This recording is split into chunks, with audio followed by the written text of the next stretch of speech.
They led me to my seat, at the very back, near the swinging kitchen doors where waiters rushed in. I sat at that wedding and felt my blood boil. You know the kind of pain when you realize people would rather erase you from their picture than look you in the eye? That's exactly what they tried to do to me. They smiled, they laughed, they raised their glasses, but all I saw was the cruelty of being shoved into the shadows. And in that moment, I promised myself one thing. They were going to regret treating me like I didn't exist. The wedding was set up in a rented barn on the edge of town, decorated with fake roses and strings of lights that flickered against the wooden beams. Neighbors, family, even people I hadn't seen in years were there, dressed in shiny shoes and cheap perfume. When I walked in, people nodded politely, but their eyes slid past me as if I was part of the furniture. I'm old, yes, my hair is white, and my steps slower than before, but I am not invisible. They led me to my seat, at the very back, near the swinging kitchen doors where waiters rushed in and out with trays. I could smell fried chicken grease and hear the clatter of dishes, while everyone else sat near the front with laughter and photographs. I watched the bride, the neighbor's girl I'd seen grow up, glowing in her white dress, and I saw her father smiling, walking proudly beside her as if he was the pillar of dignity. Only I knew the filth behind that smile. The humiliation burned deep. I had lived long enough to swallow a lot of insults, but this one tasted different. It was personal, deliberate, as if they wanted me out of the picture completely.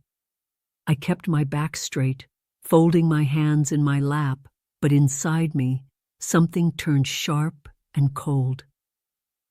Revenge doesn't come from anger alone. It comes from knowing you have the power to tear down the mask someone else is wearing. And I had that power. I glanced at the cake table. A 5-tiered tower of frosted sugar, waiting for the big moment when the bride and groom would slice through it together. The crowd would cheer. The photographer would capture every smile. I looked back at the father of the bride. He laughed too loudly, clapped his friends on the shoulders, pretending to be a good man in front of everyone. But I knew. I had proof. Proof that would split the room apart faster than any knife through that cake. As I sat there, watching them celebrate, I thought about how betrayal spreads like spilled wine. It stains everything it touches, no matter how hard you try to wash it away. They thought they could humiliate me quietly, tuck me away like some forgotten relic. But I wasn't just waiting in that corner. I was planning. And by the time the music rose and the cake knife was brought out, I already knew exactly what I would do. The music in the barn grew louder as the evening rolled on. Violins replaced by the heavy thump of bass from rented speakers. People clapped, danced, and shouted, glasses of cheap champagne spilling onto the wooden floor. From my lonely seat by the swinging doors, I could smell the alcohol on their laughter, thick and careless. Every cheer was another nail hammered into the coffin they thought they were building for me. They wanted me invisible. They wanted me silent. But I was watching. The bride floated across the dance floor, white lace dragging slightly over the dusty planks. Her groom held her like a trophy, smiling for every camera flash. I caught her father's eye once. He didn't even acknowledge me. He simply looked through me, like I wasn't worth the space I occupied. That's when I pressed my hand against my purse and felt the thin edge of the envelope hidden inside. Proof. A single photograph that could tear his world apart. I leaned back as a waiter brushed past, nearly spilling a tray of iced tea onto my lap. Nobody apologized, nobody noticed. And that was good. I wanted them blind. The more they overlooked me, the more invisible I became, the sharper my edge grew. Old women like me aren't supposed to matter. We're supposed to sit quiet, smile politely, and vanish into the background. That's what makes people like me dangerous. The moment came when the DJ announced it was time for the cake. Everyone gathered at the front, phones raised high like torches. The bride's father strutted to the center, his arm around the mother of the bride, grinning like a man who believed the world belonged to him. Cameras flashed. People shouted blessings. The knife was placed carefully in the hands of the newlyweds, gleaming under the lights. I moved then, slow and steady, like I was simply an old woman curious for a closer look. Nobody stopped me. Nobody cared. My chair scraped softly against the floor as I pushed it back. With every step, my pulse slowed instead of racing. I wasn't nervous. I was certain. The crowd leaned in as the bride and groom poised over the cake. I slipped between two guests who didn't even notice me and reached the table. The envelope in my hand felt weightless. My fingers trembled, not from age, but from the satisfaction of the strike I was about to land. The knife pressed into the first layer of frosting. A cheer went up, and in that cheer, I dropped the photograph. It landed face up, half sinking into the white frosting, the glossy image catching the light for all to see. Gasps cut through the music like glass shattering. The bride froze, the knife still in her hands. For a moment, silence fell over the barn. Then the screaming began. The scream came first from the bride, a high, piercing note that cut through the chatter and music like a knife. She dropped the cake knife, frosting sliding down her arms as she stared at the photograph. People froze mid-laugh, mid-toast, their eyes darting between me and the table. The father of the bride's face turned ashen, his grin evaporating into something jagged, sharp, dangerous. I stood there calmly, hands folded over my purse, watching as the room ignited around me. Guests whispered, pointed, and shoved one another out of the way, trying to glimpse the image that had just thrown the wedding into disarray. Someone shouted, "Why is that on the cake?" And I felt the faintest smile tug at the corners of my lips. I didn't answer. I didn't need to. They would figure it out soon enough. The bride ran to her father, nearly tripping over the fallen frosting. Her words were frantic, angry, and broken, spilling faster than I could follow. He tried to brush her aside, shouting that it was a mistake, a prank, but she would not be silenced. And in that moment I realized that chaos is the purest kind of justice, messy, loud, and undeniable. Friends of the groom tried to restore order, grabbing guests and whispering frantic instructions, but their attempts were pointless. Secrets once buried have a way of surfacing with their own momentum. The father's mouth opened, closed, opened again, and I heard the first syllables of excuses, weak defenses meant to save him from embarrassment. But embarrassment is just the beginning. When trust breaks, every hand that once clapped for you can strike back. People began pointing fingers, accusations ricocheting across the barn. I could hear the whisperings. She knew all along. She planned this, she did this on purpose, and my heart swelled, not with malice, but with vindication. I had waited patiently, silently, and finally the room bent to my presence without me having to raise my voice. In the middle of the chaos, the father lunged toward me, a trembling mix of anger and desperation. But I stepped back, careful, precise, every movement slow and deliberate. He could not touch me without exposing himself further, without confirming everything the photograph had already implied. Around us, the wedding dissolved into shouting matches, spilled drinks, and half-destroyed desserts. I took a deep breath, feeling the cool air from the open barn doors brush against my face. I straightened my coat, adjusted my purse, and turned toward the exit. The crowd was too busy unraveling to notice me slipping through the door. Outside, the evening air smelled of damp hay and burnt candles. I walked away slowly, satisfied, leaving them to their own unraveling. By the time the music stopped, I was gone. The chaos remained, a testament to the truth I had placed carefully in plain sight. I had made my point without a word, without a fight, and as I walked down the dusty lane toward my car, I knew this was only the beginning. By the time I reached my car, the distant shouts and crashes from the barn were like the echo of someone else's nightmare. I slid into the driver's seat, hands gripping the wheel, letting the cool leather calm the heat that still ran through me. I wasn't running. I never ran. I was observing. Every detail I had orchestrated now played out without me, like a puppeteer watching the strings twitch. The next morning, the town was buzzing with the story. People whispered over coffee cups in diners and on front porches. Someone had snapped a photo of the photograph sticking out of the cake, and by noon it was circulating online.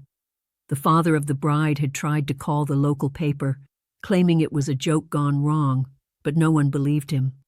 His carefully constructed reputation cracked in real time, and I heard through the grapevine that the groom's family was furious, demanding answers and explanations. I stayed quiet, of course. Old ladies like me are meant to fade away unnoticed, but when we choose not to, we become the ones everyone fears. I walked through the supermarket, the clerk whispering, "Did you see the wedding? Are you the one?" I smiled faintly and shook my head, letting them imagine the rest. Truth has a way of speaking louder than any voice. Meanwhile, I kept tabs on the father. Every day, I heard more of his failed attempts to smooth things over, apologies to neighbors, private meetings with church leaders, frantic texts to friends who once supported him.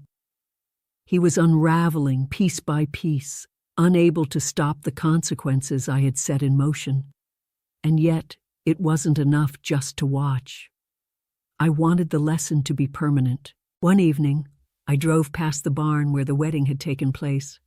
The lights were dim, a few stragglers lingering, but the damage was visible in the decorations still lying scattered in the yard. I felt a quiet satisfaction. People often underestimate what patience, observation, and timing can do. They think revenge is about confrontation or shouting. It isn't. It's about precision, about letting someone's own missteps become the instrument of their downfall. I thought about the bride, still unaware of the full truth, and the groom, caught between families and secrets. And I knew this was just the beginning of the chain reaction. One photograph, one carefully timed act, had shifted the balance. I had planted a seed that would grow long after I left the scene. By nightfall, I returned home, letting the silence of my small suburban street wrap around me. My neighbors didn't suspect a thing. They never do. And that's the power of watching, waiting, and knowing when to act. I brewed myself a cup of tea, settled into my chair by the window, and let the events of the day replay in my mind. The storm I had set in motion would continue without me, and that was perfect. By the weekend, the wedding incident had become the invisible pulse running through the town. At the grocery store, whispers followed me down the aisles. At church, polite nods felt heavy with curiosity, suspicion, and barely concealed awe. Everyone wanted to know who had the courage or audacity to upend a seemingly perfect celebration with one photograph. And quietly, I allowed them to wonder, because mystery can be as powerful a weapon as the truth itself. The father of the bride was no longer the proud, untouchable figure he had seemed. He tried to hold dinner parties, make public appearances, and even force smiles at small gatherings. But every corner of the room carried the memory of the cake and the photograph. Neighbors, who once greeted him with cheer, now offered curt nods and avoided prolonged conversation. I heard from a friend that the local PTA had quietly removed him from several committees, citing potential conflicts of interest. He was floundering, flailing, and I stayed invisible while the current of his disgrace swept the room. At home, I reviewed the photograph again. The image was simple, damning, a moment frozen in time, but its impact was far greater than any single act of confrontation. I understood now that revenge wasn't about violence or yelling. It was about timing, context, and letting others' sins unravel naturally. The more he tried to repair his image, the more people remembered what they had seen. It was like watching a house of cards collapse from a single, precise push. I also noticed subtle shifts in the bride and groom. The bride avoided eye contact with her father, her smiles faltering whenever he was near. The groom seemed tense, uneasy, as if he had suddenly inherited a weight he had not expected. Family dynamics began to fracture in small, imperceptible ways. Arguments at home, whispered frustrations, accidental slips revealing tensions that had long been hidden. I sipped my tea and let it all unfold. Patience was key. Timing was everything. One afternoon, I received an unexpected call from the groom's mother, her voice trembling with curiosity and barely concealed anger. She hinted at wanting to meet, to discuss the photograph, as though she suspected there was more behind the chaos. I smiled softly to myself and promised nothing. I didn't need to meet her. I didn't need to explain. The web was already weaving itself, thread by delicate thread, and soon it would envelop everyone connected to that wedding. Night fell, and I walked along the quiet suburban street, the soft hum of the streetlights my only companion. The town was buzzing quietly with the aftermath, and I, a small old woman with silver hair, was at the center of a storm they couldn't see coming. One photograph, one calculated move, had shifted everything. And as I watched the shadows stretch long over the pavement, I knew that the next chapter of this story, the part where secrets came fully to light, was approaching. The father of the bride had begun to panic, though he tried to hide it behind rehearsed smiles and awkward handshakes. I could see it in his eyes at the corner store, darting nervously every time someone mentioned the wedding. He spent hours on his phone, calling old friends, sending frantic texts, and even trying to bribe a local photographer who had captured the chaos. But the truth has a way of slipping through fingers, and his attempts only made his anxiety more visible. I watched quietly from my porch, observing the ripple effects of that one photograph. Gossip traveled faster than the morning paper, and soon, even distant relatives who hadn't attended the wedding were aware of the scandal. The mother of the groom had started questioning every move her son's new father-in-law had made in the past, digging up inconsistencies in donations, property deals, and social engagements.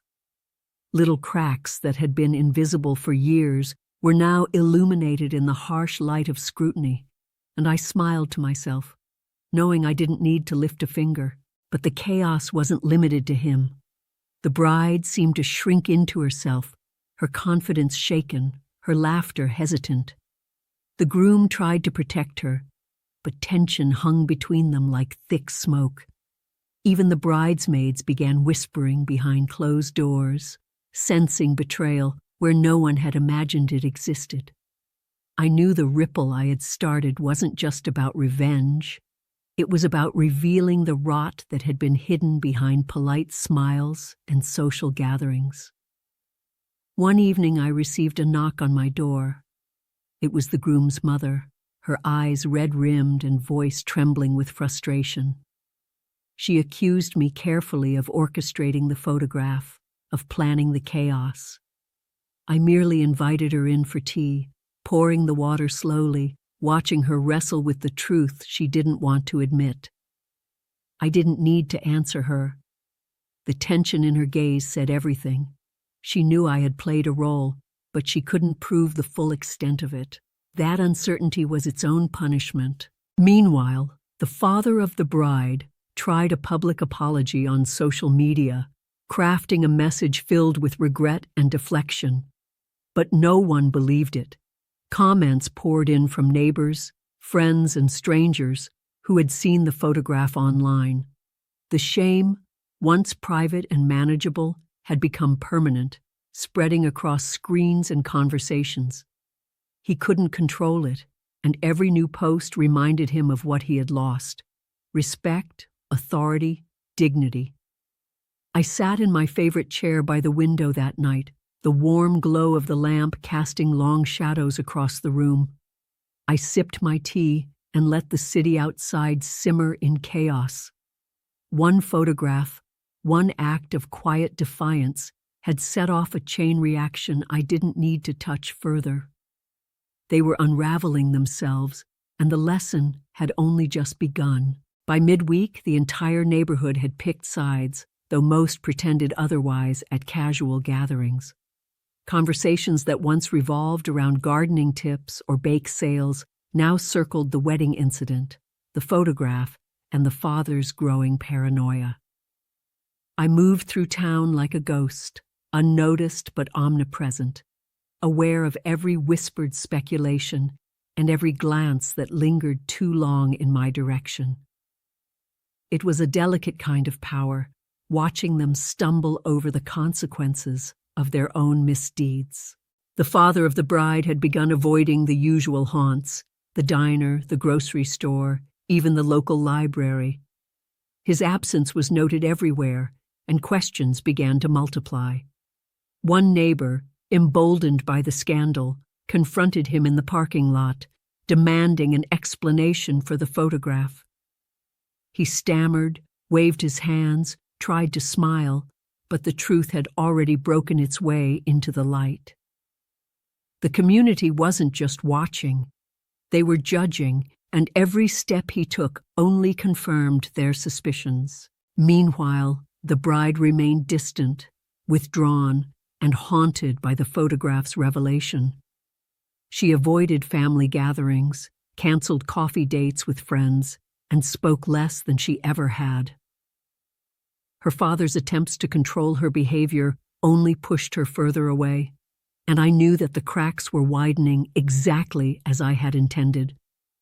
Secrets that had been buried for years were now impossible to ignore, and the ripple effect extended beyond the wedding barn into every corner of their lives. A few nights later, I noticed a shadow moving past my driveway. Curious, I stepped outside and saw one of the bridesmaids, her expression anxious and eyes darting around as if she were afraid someone might see her. She whispered hurriedly about more secrets, about debts and small betrayals that had gone unnoticed, and I listened carefully, letting her spill details I could use or simply enjoy. It wasn't my fault that the truth had a way of surfacing, and sometimes people revealed everything when they thought no one was watching. I also kept track of the groom, who seemed caught between loyalty to his bride and his own growing anger at her father's manipulation. Small arguments flared in the house, doors slammed, voices raised in frustration and accusation. By the time I poured my evening tea, I could hear the echoes of tension creeping through the neighborhood, reaching even the smallest, quietest homes. Sitting by my window, I smiled faintly. Each small fracture, each whispered confrontation was part of a larger design.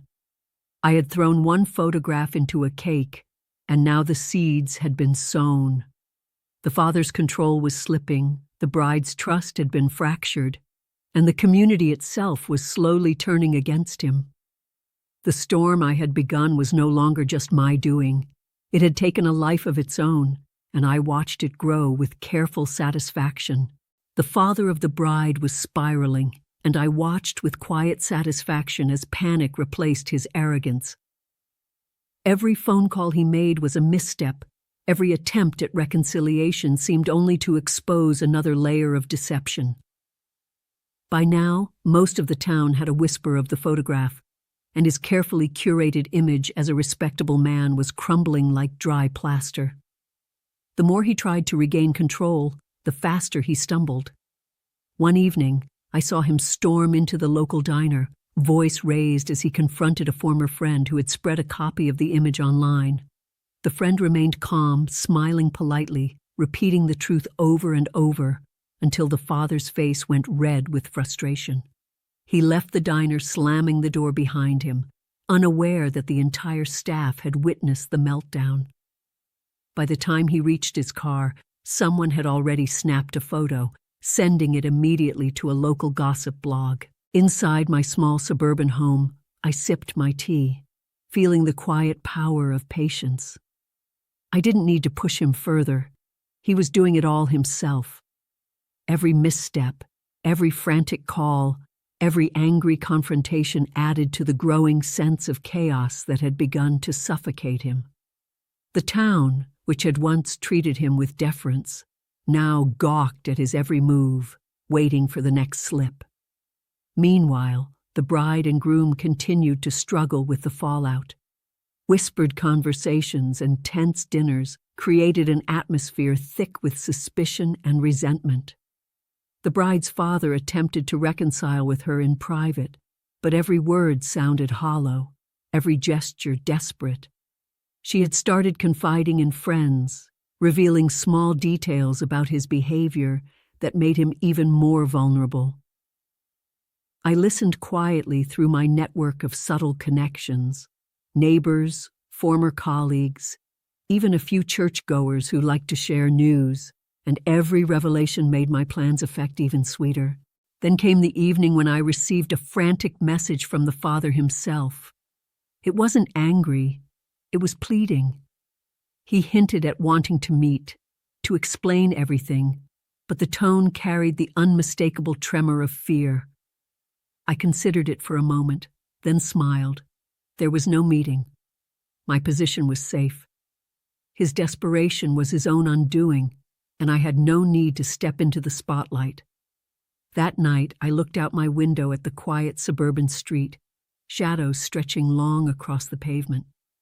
I could hear faint voices through the walls, neighbors whispering about what had been revealed, and I felt a deep, satisfying calm.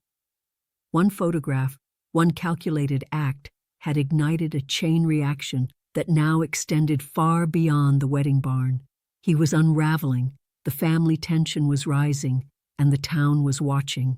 I finished my tea, letting the warmth settle in my hands. The storm was not over. It had only begun. And when the next opportunity presented itself, I would strike again, quiet, precise, and devastating. Patience, observation, and timing were the only weapons I needed. By the following week, the father of the bride had lost almost all composure. He paced through the halls of his home, muttering to himself, calling old friends, and even confronting his own employees at the family business. Each interaction, meant to restore his dignity, only revealed cracks he had worked decades to conceal. I watched from a distance, satisfied, knowing that panic makes even the cleverest men clumsy. He decided to host a private dinner to explain the photograph and smooth tensions with key family members. Only a few guests arrived, but I knew he would make a critical mistake. Desperation clouds judgment. He began talking too loudly, too candidly, exposing side dealings, secrets about friends, and incidents long hidden. By the end of the evening, the few who attended had enough material to quietly, subtly spread it further. Rumors began to fan like sparks in dry grass, and I could already see the small fires smoldering. Meanwhile, the bride had begun to distance herself from her father entirely. Even the groom struggled to reconcile her anger with his own confusion. The couple caught between loyalty, love, and the invisible fracture lines created by the photograph. Whispers between neighbors and church members fed the tension further, each conversation adding weight to the father's mistakes. Every time he opened his mouth in defense, another secret spilled, another relationship strained, another hand pointing in judgment. One afternoon I learned of his next blunder through a subtle channel. He had contacted a local journalist to try to control the narrative. But the journalist, intrigued by the scandal, pushed harder, asking questions he couldn't answer without incriminating himself. His words, once carefully controlled, now revealed bribery, favoritism, and infidelity that nobody had suspected. His panic had turned strategy into confession. I stayed quiet, letting the truth do its work. Revenge is rarely about force. It's about letting others stumble into their own ruin. And this man, who once laughed at my presence and ignored my existence, was now unraveling in ways I could only savor from the shadows. That evening, as I walked through my quiet street, I heard neighbors muttering about the father's misdeeds. I paused briefly at the corner, letting the darkness envelop me, and smiled faintly. One photograph had started this entire chain reaction, and now, almost 2 weeks later, the repercussions were unstoppable. The family was fracturing, the father's pride crushed, and the town's whispers were relentless. I returned home, the comfort of my empty house, a sharp contrast to the chaos spreading elsewhere. Sitting by the window with my tea, I allowed myself a moment of quiet triumph.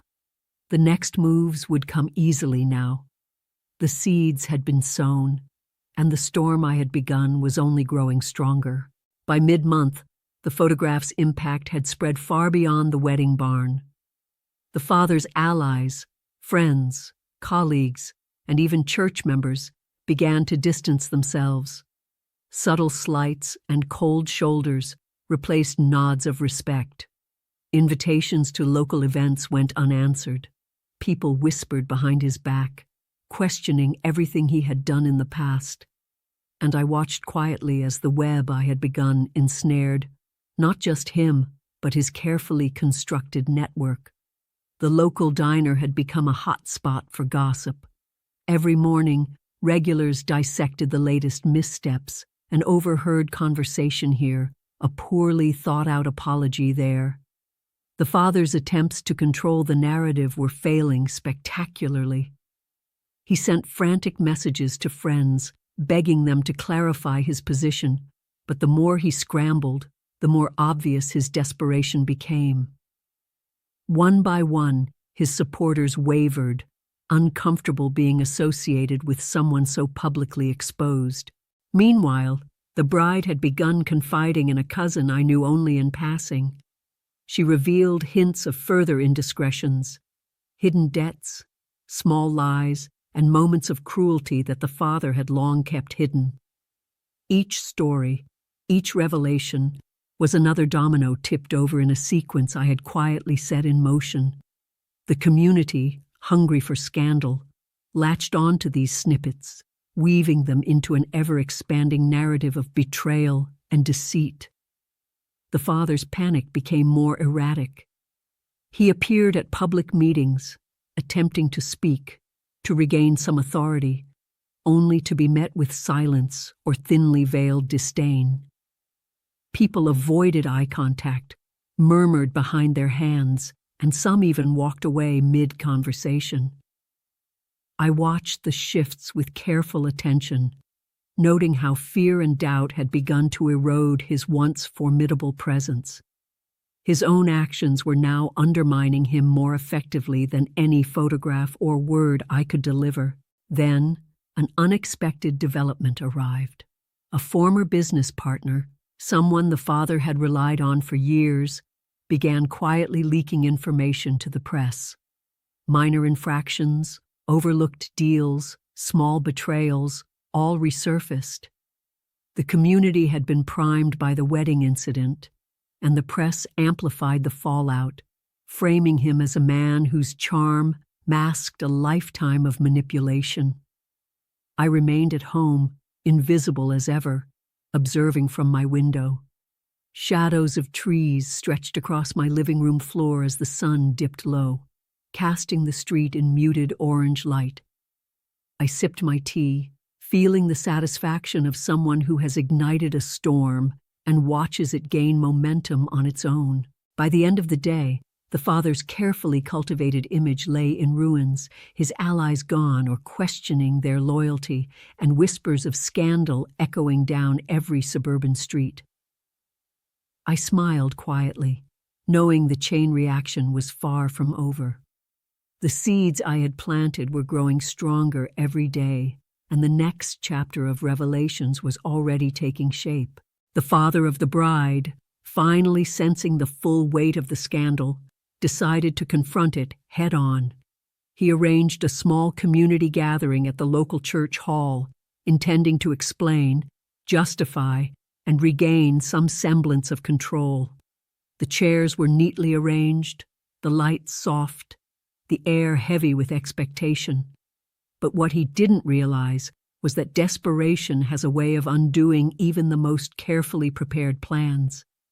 People filed in, polite on the surface, but their eyes sharp and questioning. I remained in the back, quiet and watchful, a neutral observer to the chaos he was about to manufacture himself. As he began to speak, fumbling over words he had rehearsed, the room shifted in tension.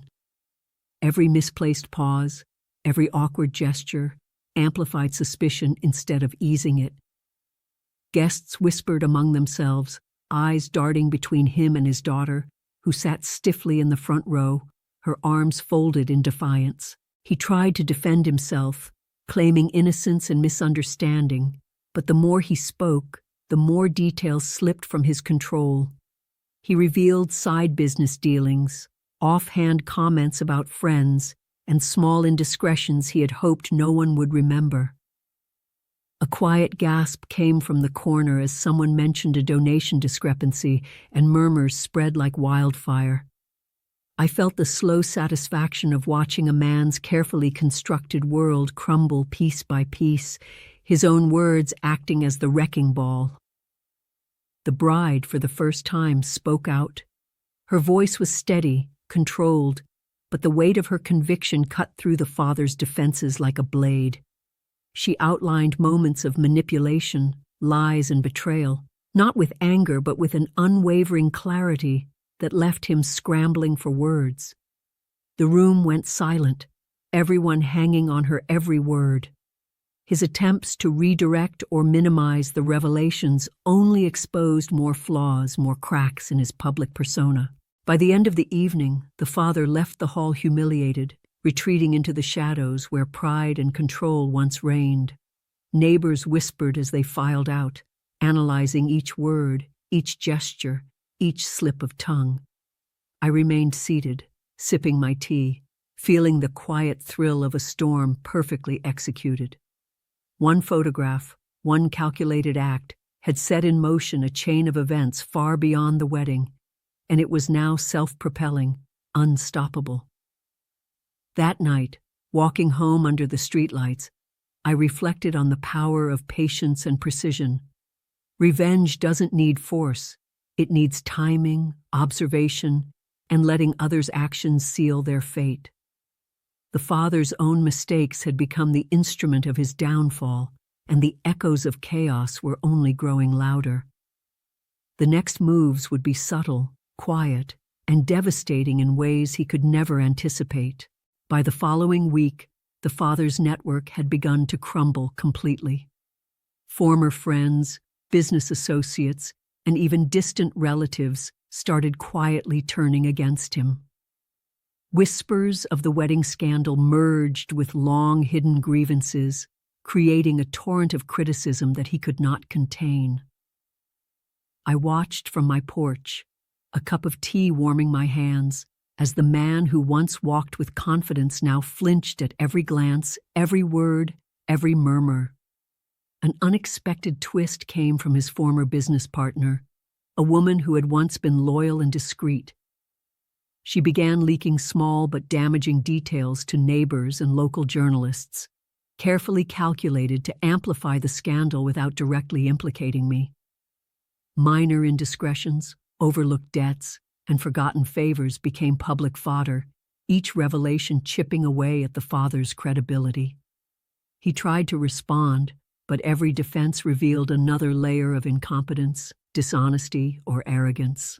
The bride, emboldened by the unfolding chaos, started to assert herself publicly, setting boundaries her father could no longer ignore.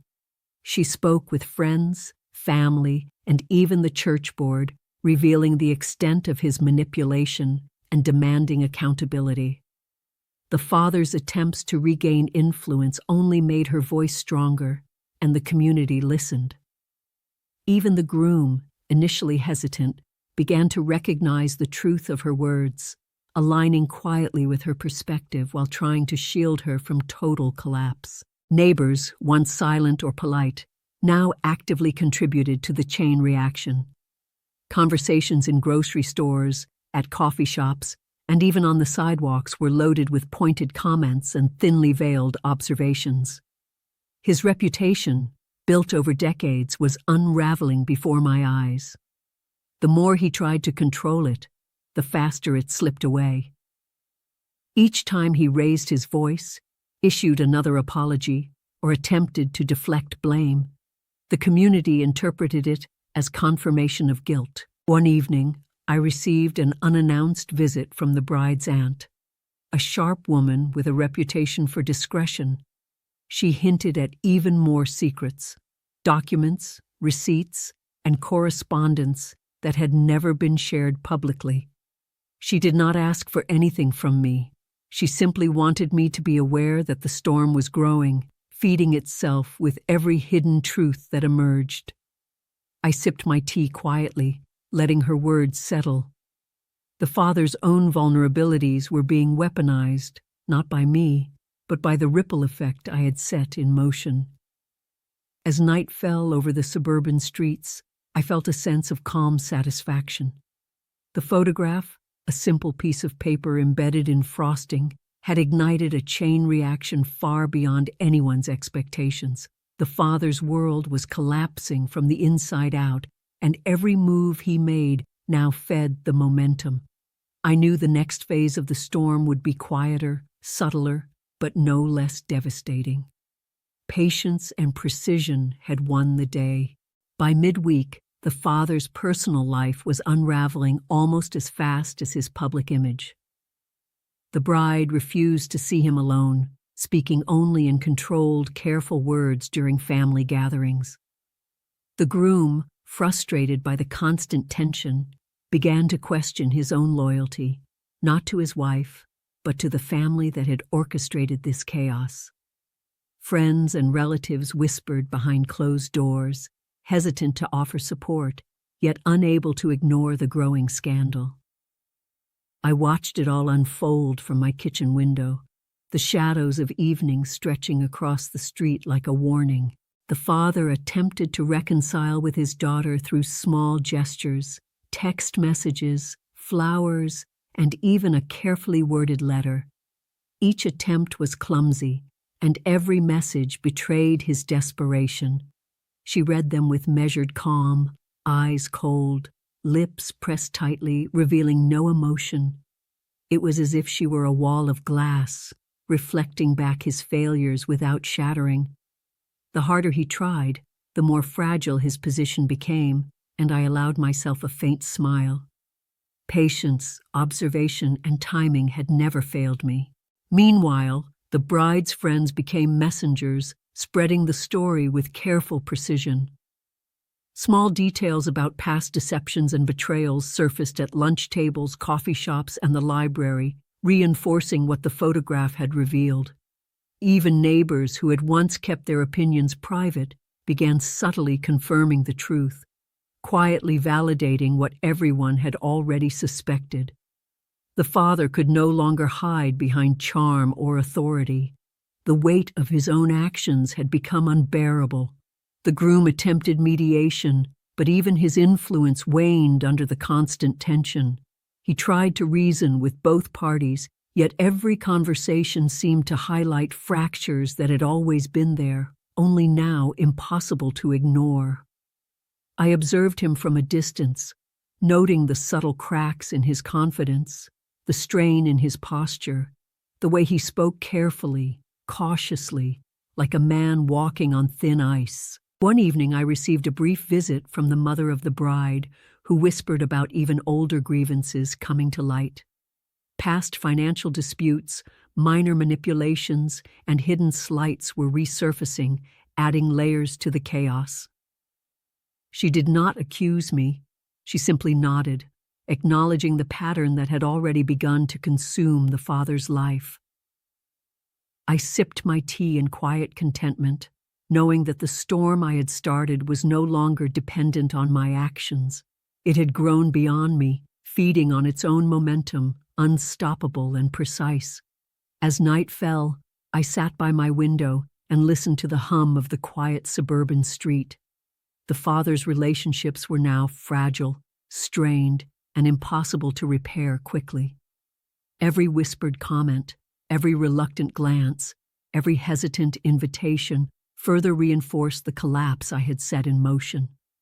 One photograph, one calculated act, had triggered a chain reaction, and the damage was far from over. By the end of the week, the father's frustration had boiled over into anger.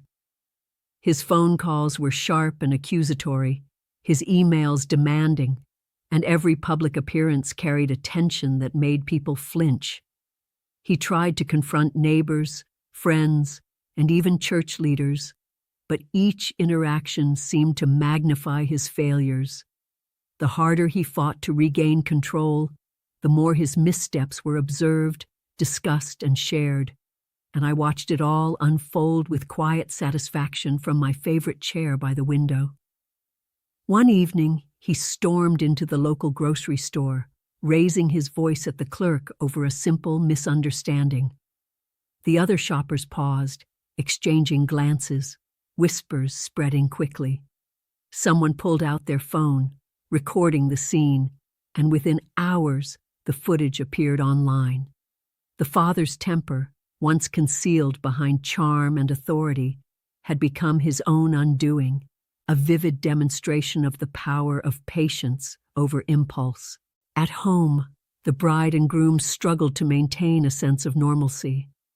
The bride's trust in her father had collapsed entirely. Her conversations were cautious, filled with measured pauses and subtle tests of honesty.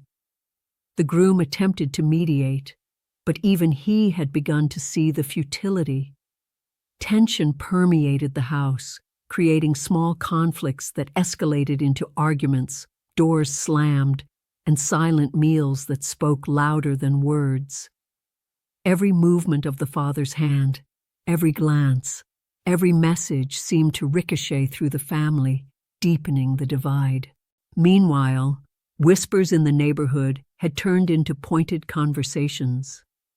The father's former allies began distancing themselves, leaving him isolated. Invitations to social events went unanswered. Casual greetings became curt nods, and subtle gestures of avoidance multiplied. Even those who had remained neutral began to view him with suspicion. The storm had spread far beyond a single wedding, and his attempts at regaining control only fueled its growth. Late one night, I received a quiet knock at my door. It was one of the neighbors who had been present at the initial wedding incident. She whispered about a confrontation the father had initiated with a local community leader, how his threats and outbursts were becoming more reckless and visible.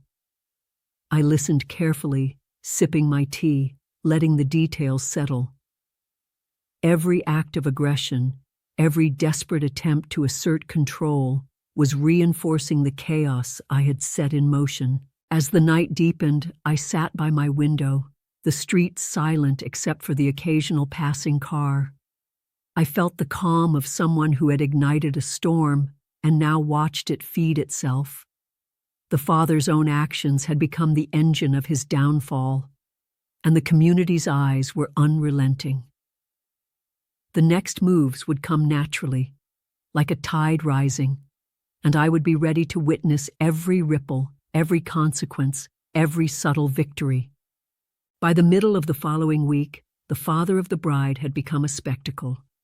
Every interaction he attempted, whether at the grocery store, the library, or the church, was scrutinized.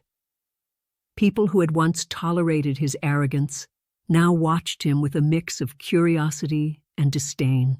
I observed from my porch, the warm evening air carrying the distant hum of suburban life as his carefully maintained authority continued to crumble. The first sign of his downfall spreading further came at a community meeting. He tried to speak on a minor neighborhood dispute, but the room's attention shifted entirely to whispers of the wedding scandal and the photograph. His former allies, those who had once bolstered his image, now questioned his integrity openly. One prominent neighbor subtly exposed his inconsistencies in front of the entire audience, revealing minor deceptions that nobody had noticed before. His face reddened, his words faltering, and I couldn't help but smile at the precision of timing and the quiet inevitability of his humiliation. Meanwhile, the bride had started forming her own subtle alliances. Friends, cousins, and even some distant relatives began supporting her in ways that reinforced her father's unraveling. They shared anecdotes, quietly confirming the truths she had revealed, and the father found himself increasingly isolated. Even the groom began noticing patterns of manipulation, recognizing that the man he once tried to respect was not only dishonest, but dangerously reckless. Back at home, the father's desperate attempts to regain control became more visible. He confronted neighbors directly, left tense voicemails, and sent frantic messages attempting to clarify his reputation. Each interaction, however, only amplified suspicion. Casual remarks from neighbors and community leaders spread quickly, highlighting past indiscretions and misdeeds. His own hands were creating the collapse he so desperately wanted to prevent. One evening, I heard whispers of yet another blunder. He had tried to confront a local journalist who had reported on the wedding photograph, hoping to intimidate them into silence. Instead, the journalist published a follow-up piece exposing minor financial discrepancies and past favors that cast him in a negative light. The fallout intensified, and he realized too late that the more he fought, the more entrenched his problems became. Sitting by my window that night, I watched the streetlights flicker against the quiet suburban pavement. The father's power had evaporated, his alliances fractured, and his reputation shattered. One photograph had ignited a storm, and it was now growing exponentially, fueled by his own panic and miscalculations. I sipped my tea and smiled faintly, knowing that the next wave of revelations would be just as precise, just as inevitable, and far more devastating than anything he could anticipate. By the following week, whispers about the father's actions had seeped into every corner of the community, reaching even distant relatives who had rarely been involved. Old letters, forgotten receipts, and casual anecdotes resurfaced, painting a picture far worse than anyone had imagined.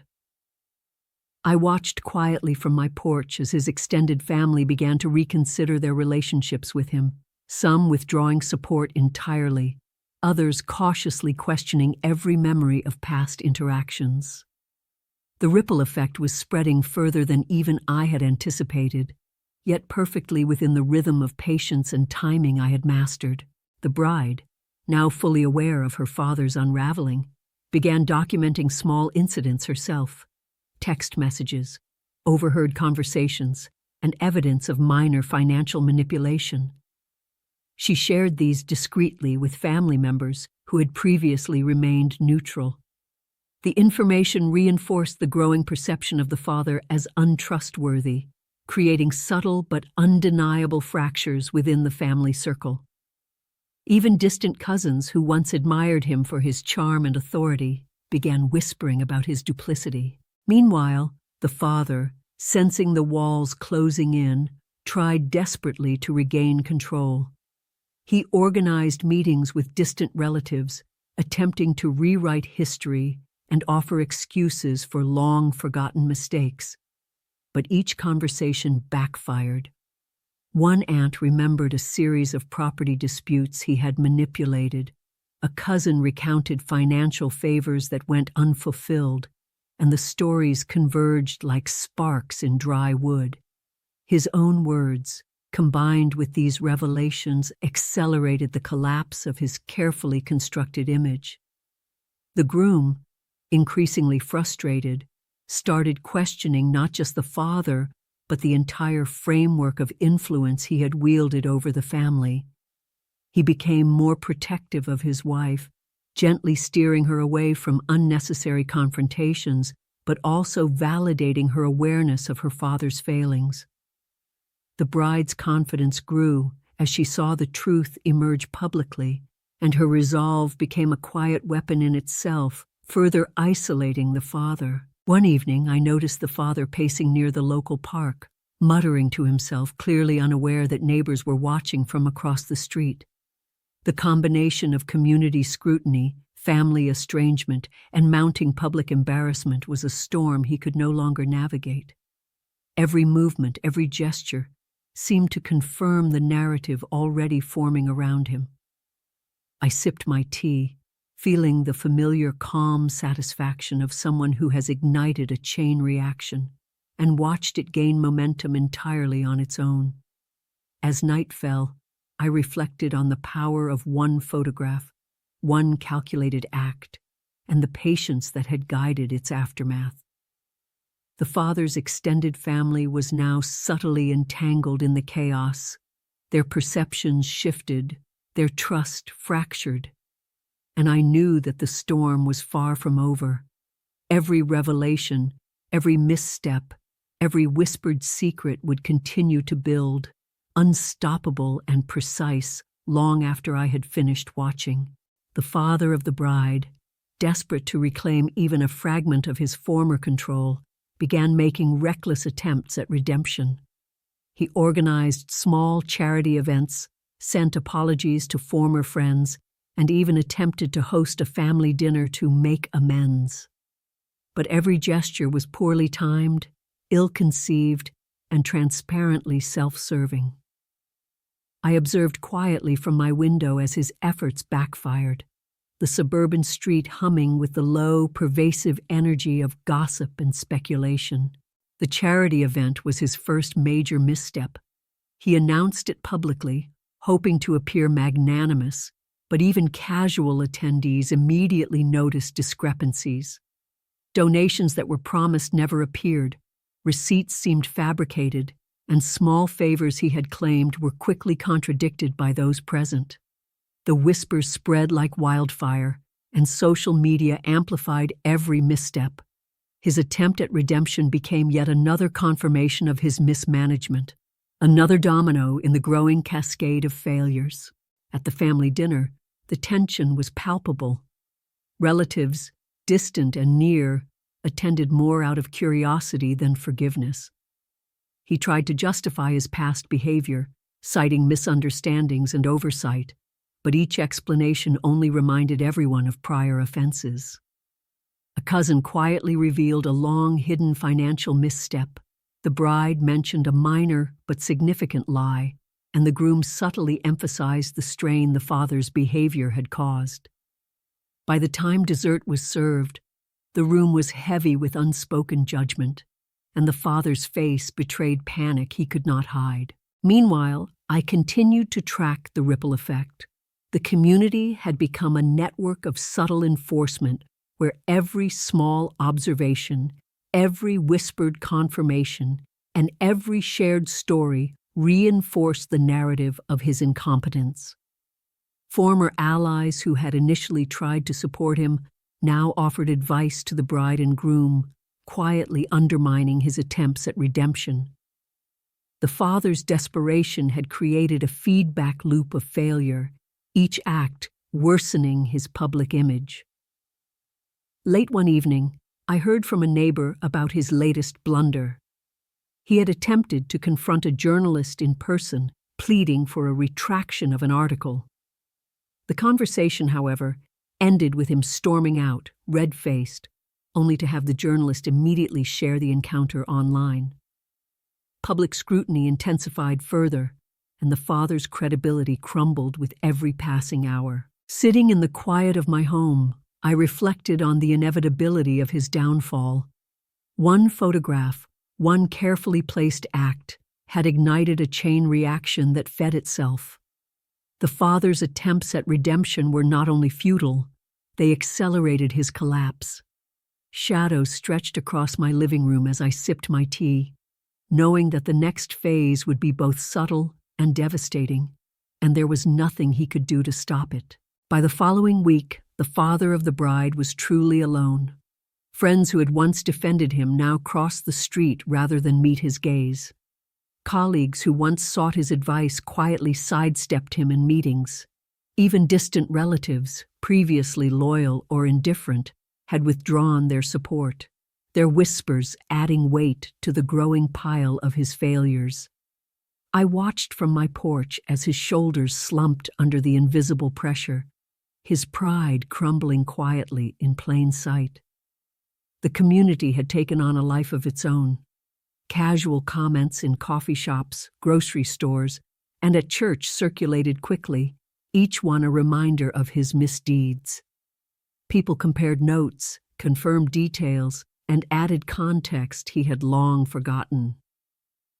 Even neighbors who had remained neutral found themselves questioning the man who had once been a symbol of authority and control. His reputation, painstakingly built over decades, was dissolving in public view. Meanwhile, the bride and groom began subtly asserting boundaries that further isolated him. The bride refused to engage in family discussions without her husband present, carefully controlling what her father could hear or influence. The groom, recognizing the father's manipulations, quietly supported her, reinforcing her confidence while leaving the father increasingly powerless. Every request, every conversation, every minor decision became a reminder of his irrelevance. The father's own attempts to regain respect only backfired. He sent emails, made phone calls, and appeared at neighborhood events, each action scrutinized and dissected. Missteps that might have gone unnoticed months ago were now magnified, shared, and remembered. One minor error during a meeting at the community center became a story repeated in multiple households, a small but symbolic blow to his credibility. Late one evening, a former family friend stopped by my house with quiet news. They mentioned that even the bride's distant relatives were beginning to distance themselves, citing small but telling betrayals. I listened, letting the words settle like tea in a cup. The father's isolation was complete. His network had crumbled, and he was left with nothing but his panic and his mistakes. As night fell over the quiet suburban street, I felt the familiar satisfaction of one who had ignited a chain reaction and allowed it to take on a life of its own. One photograph, one carefully timed act, had set in motion a storm that fed itself. The father's own miscalculations, coupled with the community's vigilance and the bride's assertiveness, had made him vulnerable in ways he could never recover from. I sipped my tea slowly, knowing the next moves would come naturally and his downfall would reach its final, inevitable crescendo. By the next week, the father's desperation had reached a fever pitch. He paced the halls of his home, phone in hand, trying to salvage any semblance of control. Every attempt at explanation or reconciliation seemed to crumble the moment he spoke. Neighbors whispered, friends avoided him, and even the community leaders who once relied on his charm began questioning every word. I watched quietly, savoring the precision of timing that had brought him to this breaking point. An unexpected revelation surfaced from an unlikely source, a distant cousin who had remained silent for years. They produced documents and old letters exposing minor financial misappropriations and manipulations the father had long believed forgotten. Suddenly, the scale of his misdeeds became undeniable, not just to the bride and groom, but to the wider community. The town, already primed by the wedding scandal and his subsequent failures, now had concrete evidence to reinforce their judgment. The father attempted to mitigate the damage, sending urgent messages and attempting personal apologies, but his actions only revealed more mistakes. Small slips, forgotten facts, and the inadvertent confirmation of past lies turned every attempt into further proof of his unreliability. The community absorbed every misstep, discussing it in quiet but persistent whispers, making his own panic the engine of his downfall. Meanwhile, the bride's confidence grew. She began taking a more active role in protecting herself and her new family, carefully documenting interactions and confirming stories. Even the groom, initially hesitant, now recognized the magnitude of her father's manipulations and quietly reinforced her decisions. Their combined vigilance made it impossible for the father to regain authority, and each act of desperation merely strengthened the chain reaction I had set in motion. Late one night, I heard from a neighbor that he had tried confronting a local journalist in person, begging them to remove an article that exposed financial discrepancies and personal indiscretions. The journalist, firm and unyielding, refused, subtly hinting at further evidence that could emerge. By the time he returned home, his stress had made him careless. Emails were sent to the wrong people, and private messages were intercepted and shared quietly within the community. Sitting by my window, the suburban street bathed in the orange glow of streetlights, I felt a deep satisfaction. One photograph, one calculated act, had triggered a chain reaction that now fed itself. His own panic, the bride's vigilance, and the community's subtle enforcement had become unstoppable. The father's isolation and public humiliation were nearly complete, and the final phase of his downfall was already taking shape, precise, inevitable, and devastating. By the following week, the father of the bride was a man transformed, not in growth, but in collapse. His arrogance, once his shield, had eroded entirely, replaced by a trembling panic that colored every interaction. Invitations went unanswered, conversations were avoided, and every glance from neighbors felt like judgment. I watched from my window as the man who had once commanded attention now struggled simply to exist in the town he had always controlled. His attempts to repair the damage only worsened matters. A poorly conceived letter to the town council, full of excuses and half-truths, was leaked to a local blog. Small financial discrepancies, old grudges, and forgotten manipulations were dissected publicly, and his reputation was shredded piece by piece. Even the bride, careful and measured, had become a subtle instrument of justice, quietly reinforcing the perception of his misdeeds. Each word she spoke, each glance she gave, reminded the community of the father's fallibility. Desperation reached its peak when he tried one last confrontation at the family home. He barged in, flustered and angry, attempting to demand explanations and assert authority. The bride stood firm, her calm and precision contrasting sharply with his frantic energy. The groom, once hesitant, now fully supported her, leaving the father exposed, isolated, and powerless. Relatives watched silently, whispers circulating like an invisible jury, their judgment heavier than any words he could muster. Unexpectedly, a distant aunt produced old records from years past, revealing patterns of deception and minor betrayals that had never been publicly known. Each revelation added weight, layers of accountability that the father could neither deny nor counter.